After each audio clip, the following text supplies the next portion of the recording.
The Balkans will be absent from many of the strategic priorities of the United States for the coming decade. It's enough to read the recently published Global Trends 2025, which is the report of the National Intelligence Council of the United States, in order to see that the Balkans are not mentioned at all. In a certain way, even before financial crisis and even before the elections of Barack Obama, with the recognition of Kosovo, the American political commitment to the region is over. For the last 2 or 3 years, we have been seeing transition much more from the American to the European leadership when it comes to the Balkans. Most of the money to the region, a big amount of money, goes from the European Union. The political decisions, to a great extent, are much more negotiated by the European Union. And what we're going to see in the next 2 or 3 years, there are going to be some small American military presence, which is going to remain in places like Kosovo. But otherwise, America is withdrawing as the major decision-making power when it comes to the Balkans. And I do believe that this process is very much a logical continuation. American interest is much more moving not simply out from the Balkans, but from the Europe as a whole. America is much more concentrating its resources and its strategic thinking on Asia. Countries like India and China and Pakistan and Afghanistan are things that are preoccupying American administration. The fact that we have a new administration in a certain way is a factor of its own, but nevertheless, who is in the government and who is out of the government, I don't believe that this is going to change very much the level of commitment. People like Hillary Clinton and Joe Biden, who are now on a very key position in the administration, have a long interest to the Balkans. Mrs. Clinton, through her husband, have been part of the reshaping of the Balkans. And Joe Biden was one of the strongest pro-Albanian voices in the American policy community. So from this point of view, we can imagine that on this personal level, they could be more engaged. There was nobody on the Bush administration that had been very much interested in this part of the world because it was not their war in 1999. But as a general, I cannot see any major American political, intellectual, or military resources being devoted to the Balkans. Obama is a generational phenomenon. And in a certain way, the interesting story about Obama, I'm always kind of tending to compare the Obama phenomenon with the Yuri Gagarin phenomenon, the first man in cosmos. Because basically, many of the people who are now highly enthusiastic about Obama, they're not going to vote for minority in their own country. And they could be basically very much racist in their own country. But electing a black president of the United States was a historical event that made people believe that a new energy is coming. So especially for the younger people, nevertheless where they are, by the way, nevertheless what's their political views, this creates certain energy. And I do believe that this is something that can be felt also in many parts of the Balkans. And by the way, the Bulgarian support is very much around this because Bulgarian public is not following very much the differences between here and there. Also, Mr. Bush was uniquely unpopular in places like Bulgaria. It's slightly, in the Balkans, it's slightly more different. When it comes to Mr. Obama, I do believe that, for example, people in Serbia are okay because they have nothing against him, not that they have something for him, but of course they are much more unhappy with Mrs. Clinton coming with the Secretary of State or Joe Biden becoming a vice president. I do believe that part of the Albanian community being highly enthusiastic is due to the fact that the Democratic Party in general have been much more responsive to the Albanians, and also that Joe Biden was one of the very vocal advocates of the Albanian cause. But my major point has not changed. Balkans is not a major game for the United States anymore. And of course you can hear statements. You can hear moral support. When it comes to policy, it's going to be much more Brussels, Berlin, and Paris. And from this point of view, America is not going to clash with Europe over the Balkans, because now 95% of the money are coming from Europe. 90% of the troops are coming from Europe. You have such an asymmetrical contribution to the Balkans that I don't believe that nevertheless how pro, anti one or the other position you can be, you're going to make this the reason for clashing with a major strategic partner. So I can see much more some of the American administration trying to work with some of the European leaders, but not on its own.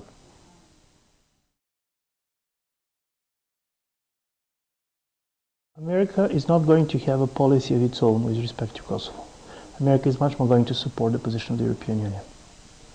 And this is the difference. The declaration of the independence of Kosovo was the end of the active American engagement. How this independence is going to look like, including, are they going to be a certain division in Kosovo?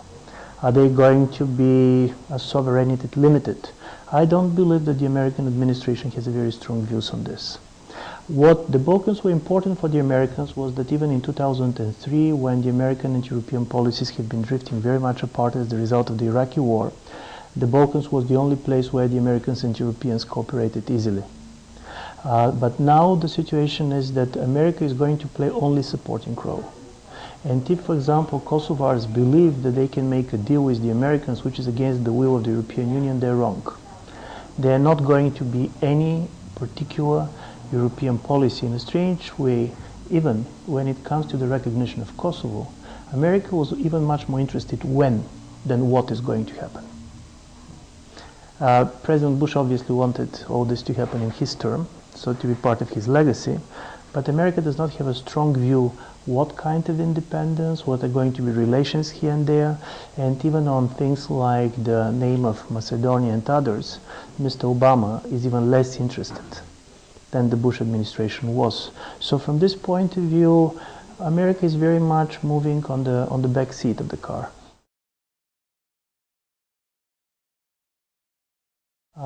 United States can leave the Balkans. They have an exit strategy. For the European Union, the exit strategy does not exist because they can leave the Balkans, but then the Balkans are going to enter the Union in one way or the other. So from this point of view, the major problem of the European Union is what to do about the Balkans. Not should they be involved or not. And here is the problem. There is the Thessaloniki decision of 2003 that the Balkans are going to become part of the European Union. This is the accession strategy. It is not revised officially. You have Croatia being very close to becoming a member, and you have Macedonia being a candidate but without a date for starting negotiations. But the biggest problem is that inside of the European Union, the idea of enlargement is not as popular as it was.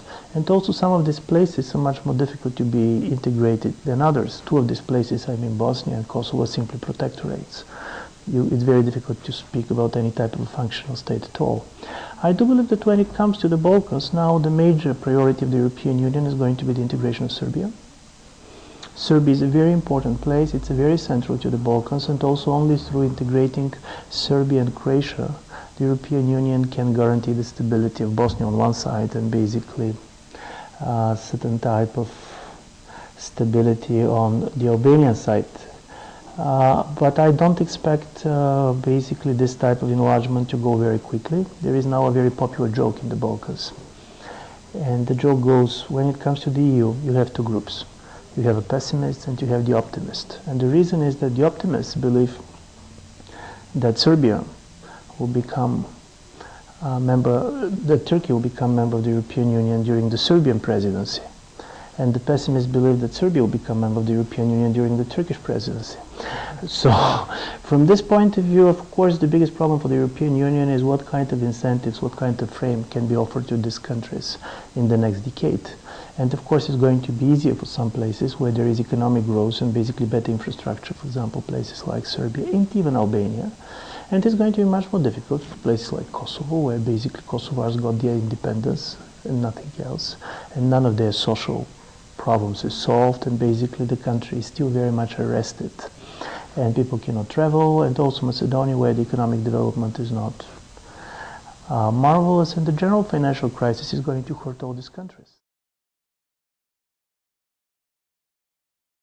For sure, Russia has certain presence, and Russia is going to have an important policy when it comes to energy and others. But Russia does not have the resources to confront European unions in the Balkans. For the Russians, the Balkans is much more the place where Russia can use certain leverage in order to send the messages to the European Union what they don't want to happen in the post-Soviet space. Secondly, the Russian position became slightly more difficult after they recognized South Ossetia and Abkhazia, because this makes much more difficult their plea for the against the independence of Kosovo. in the Security Council. Before it, Russian position was first from the legal point of view absolutely fine, and secondly they can say that they're on the principal line. But in the same way the European Union was playing one way in the Balkans, the other way in the Caucasus. The same way now Russia is playing one way in the Caucasus, the other way on the Balkans. So I do believe that there's going to be a certain level of competition for sure between the European Union and Russia, but it's not going to be the type of competition that you can see in the post-Soviet space. For example, it's very important that during the Serbian presidential elections, unlike in the case of Ukraine in 2004, Russia decided to back the pro-European candidate Boris Tadic and not the anti-European candidate Mr. Nikolic. And this was the official position of Kremlin. So for them, the stability of the South Stream project and basically using the Balkans as one of the infrastructural roads for the Russian gas is more important than basically trying to compete on the country level with the European Union, who has more leverage and who has more support. So this is why I don't expect, I do believe that Russian presence is going to be strong. By the way, in some places it's even not so much the Russian state, but certain Russian companies, like in the case of Montenegro, are very visible and strong. But they're not going to be this type of clash which you can see in places, for example, like Ukraine, between the European influence and the Russian influence.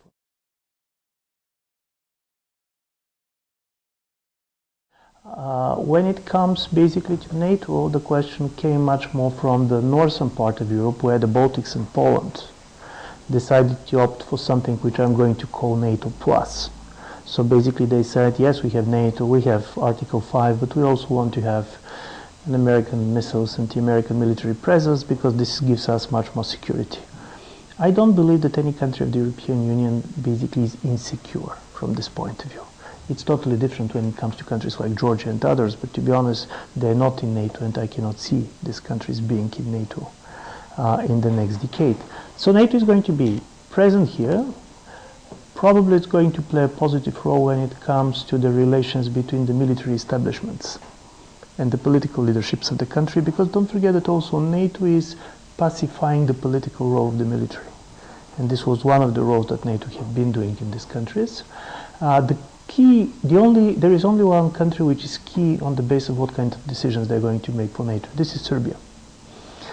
Because if Serbia decides to join NATO, then basically in the Balkans, all the countries are joining in, and you have all this southern flank being consolidated. The problem is that if Serbia is not going to join NATO, then basically NATO can look as also isolating Serbia.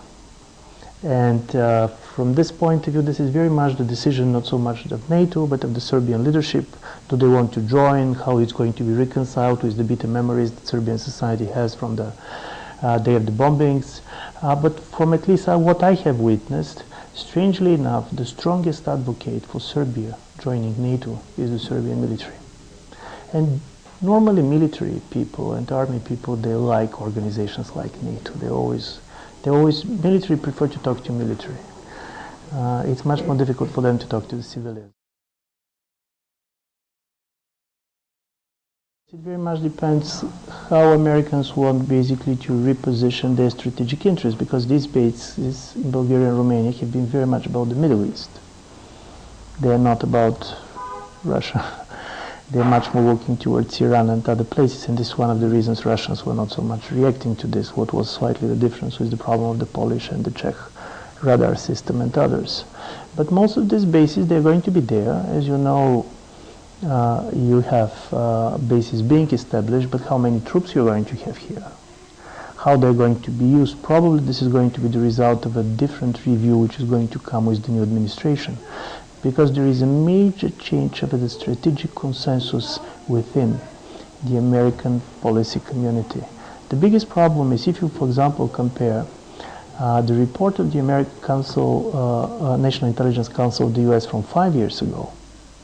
You're going to see that 5 years ago, the report of the National Council claims that the United States is the predominant power in the world. In the new report, you're going to see that basically the American intelligence community acknowledged the fact that there is a multipolar world. And in this multipolar world, you have China, you have India, you have Russia, you have Brazil, you have Turkey, you have Indonesia, you have Iran. And American interests are very different when you believe that you're basically governing the whole of the world, or when you believe that your success very much depends on finding allies and common interest with some of the strategic players. So I don't know on the basis of what frame this basis can be created, but probably some of the thinking that was behind all these type of strategies could be reviewed. How it's going to happen in the administration of Mr. Obama is very difficult to say, because one of the problems with the Obama administration is that we don't know much about it because there are too many Clinton people there. When you have too many people from Clinton, for good or bad, the basic problem is that these people have been very active in the 1990s. But the world now is very different from the 1990s. The biggest risk for the Obama administration is for some of these people like Mrs. Clinton or some of other people on the security team to believe that because they're back, the time is back.